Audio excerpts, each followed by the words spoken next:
Hi, I'm Bronya. Welcome to my kitchen. Welcome to the first video tutorial that we're hoping to do. Today I am going to be making brownies, and I'm going to be making Christmas tree brownies because, hey, it's Christmas coming. Are you ready? I'm not. Anyway, so to start, we have got our basic ingredients here.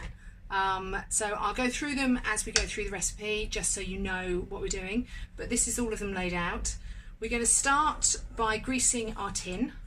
So what you need to do, you need to put butter all around the inside of the tin and a piece of greaseproof at the bottom. Now that greaseproof, to be honest, I buy ready cut bits of greaseproof because I make so many cakes, but all you need to do is get your roll of greaseproof paper, pop it on the greaseproof, draw around it, cut it out, put it in the bottom, and we're ready to go. So put that to one side.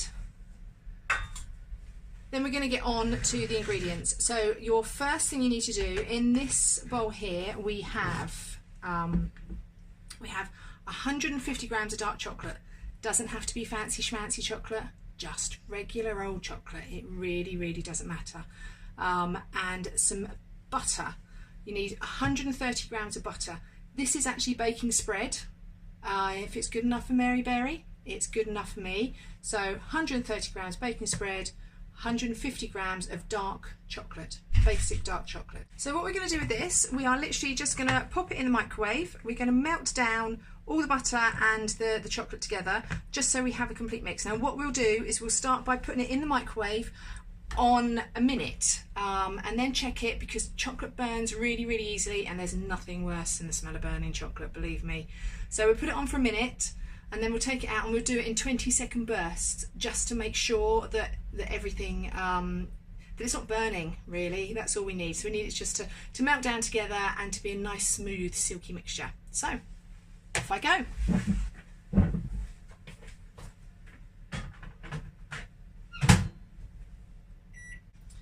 So this is after a minute. As you can see, the chocolate isn't quite melted, but the baking spread, the butter is. But don't worry, carry on going, pop it back in the microwave every 20 seconds, take it out and look at it.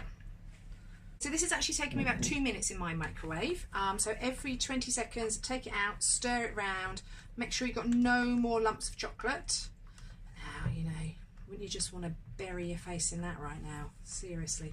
Okay. The next thing we're going to do is we're going to start adding all the other ingredients. So we've got 220 grams of caster sugar. I live in quite an old house, so it's quite damp, so the caster sugar is a little bit lumpy. I would normally, to be honest, sieve it, but this is going into a hot mixture straight away, so it doesn't really matter. It's going to melt pretty quickly. So in we go. Oops. Mix all that round.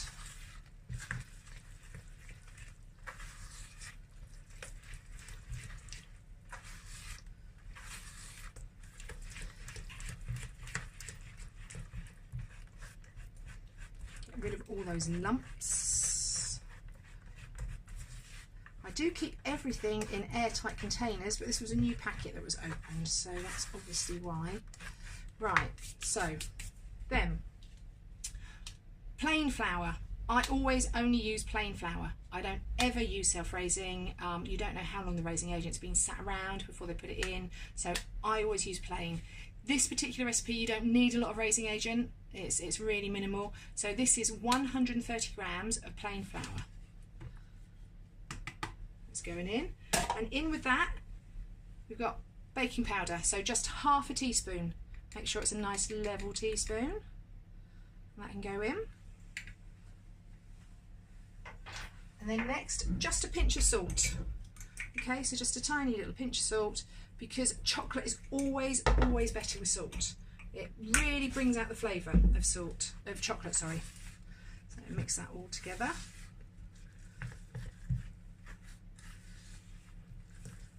Now this is a great recipe to be making with kids. You know, schools have already broken up in some areas for Christmas. Get the kids involved. They can make their own treats for Christmas. These are going to be fantastic little Christmas trees, and this is why we're using a round tin. It'll all become apparent why we're using a round tin. Right, okay, last ingredient, 2 eggs. I'm sorry I've got henna on my hand, by the way. I've been to an Indian wedding. They're perfectly clean, I promise. Right, so 2 eggs go in. That's the last ingredient. Make sure they're all done. Right, so did you notice I'd already broken the eggs into a jug. Now, there are lots of reasons for doing this. Firstly, not everyone can crack eggs cleanly, so you sometimes get a little bit of shell, and it's a lot easier getting shell out of egg than it is out of mix. But the main reason that we're taught is that although eggs are fresh and they come fresh from the supermarket, from your supplier, we get ours directly from the farm, you don't always know, and if you have a bad egg, there is nothing worse than you've just broken that bad egg straight into your mix and all your mix is ruined. Okay, so there we have it. That's our lovely brownie mix. Get our round tin back. So it will all become apparent why we're using round tin, because we're going to be making Christmas trees. So pour that mix all into your tin. There. Oh, doesn't that look delicious? That just looks amazing just to start with there. Oh, okay, put that to one side. Okay, because it's quite a liquid mix, it will pretty much level itself. But there we go. That is our mix. We're going to put that in the oven. We've preheated the oven. We've preheated it to 160, 170 fan. My oven is really cold, so I have to whack mine up to about 180, which is very frustrating. But ideally you want it in at about 170 fan, which is about 140 degrees C, okay?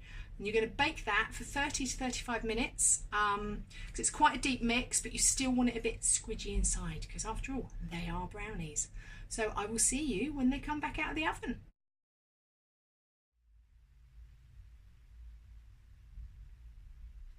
Okay, welcome back. So our brownie has been baked. We've also let it cool completely in the tin. Don't try and take it out. When it's hot, it's still a bit liquid, so it's best to just leave it to completely cool in the tin. What else we have here now is we've got some buttercream, which I have used a gel colour, a green gel colour, to make a nice deep green. I use Sugar Flare Holly gel, but you can use anything from the supermarket, it's fine. This is a basic buttercream, so it's 2 to 1, so 1 part butter, 2 parts icing sugar, and we've also got a few little sprinkles. So now the fun begins, and this is a bit where you can really get your kids involved, to be honest. So let's move all these bits out of the way. What we're going to do,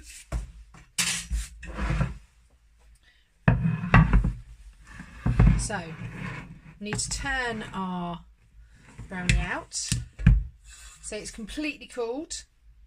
Let's come out with a big dollop. Remove the paper off the back.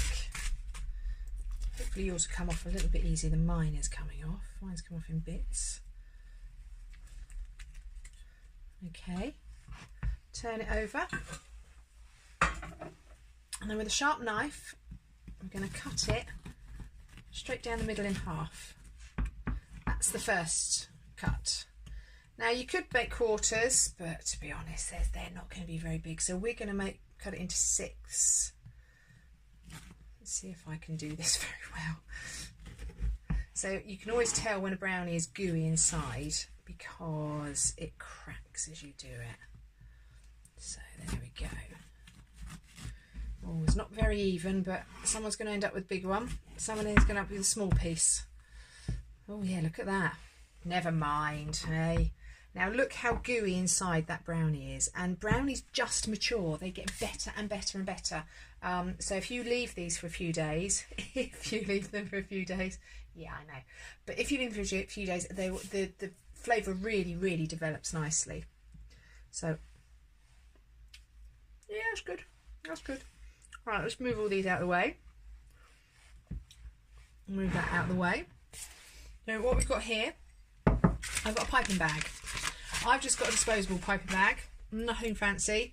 You can buy these from the supermarket. Blue ones are special catering ones. just to make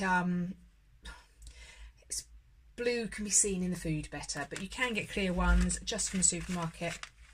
I'm just going to cut the top off. Now I'm just going to cut a little tiny bit of the top off, because I'm not going to use a nozzle. This is just to prove that you don't need lots of equipment. Okay. Fold the top over of your piping bag,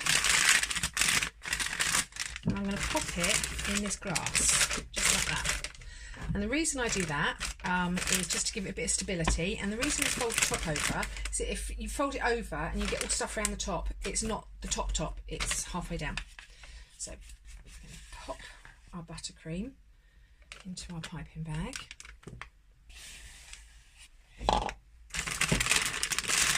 Just pinch it, pull the spatula out.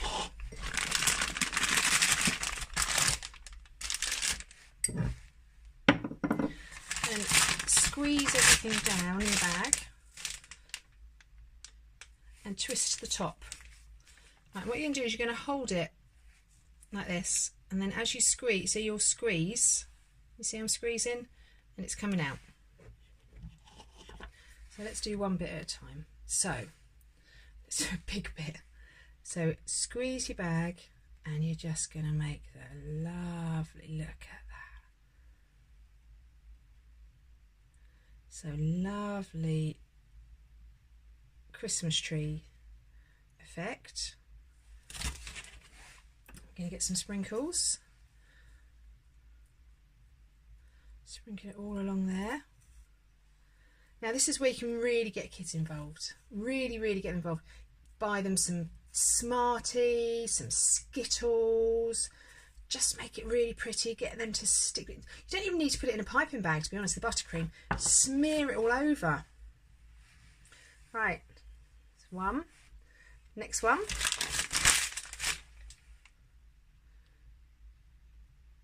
So just a nice even pressure as you're doing it. And right round the bottom. And again, a few sprinkles.